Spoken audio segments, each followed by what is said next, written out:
台北市政府明仔载要举行城岛开发案的宽评会，不过城岛自救会表示，城岛的防大水计划目前是还未周至，应该把这寡问题拢解决了后，再来开宽评会。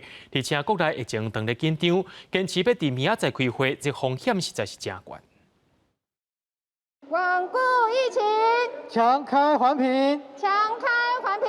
关N95翠暗甲面大花口号，社岛自救会批评，台北市政府坚持伫19举办社仔开发案的第9摆宽评，但是国内疫情紧张，安尼做是甲居民暴露伫高风险环境当中。每一次的环评会议，涉及到居民大概都会有200-300人以上，加上基本的那个住卫警来讲哈，每一次大概400-500人，这么多的人冒着高风险在这边群聚。自救会嘛指出，社岛防洪计划内底，社岛北边也就是基隆河倒岸会来做补岸，但是伫正岸也就是干道边缘，并无做保护措施，这恐惊有做水灾的风险。未来社子岛如果已经筑了一个9公尺高的高保护堤防，那在关渡这一侧没有筑堤防的情况下，水理分析会怎么样？水会怎么跑？会不会反而影响到关渡地区？现在水利处的回应是说，今年会拨一笔预算，水利处今年才要开始去做这个水理分析。这个环评你应该等所有的争点厘清了之后，你再来召开。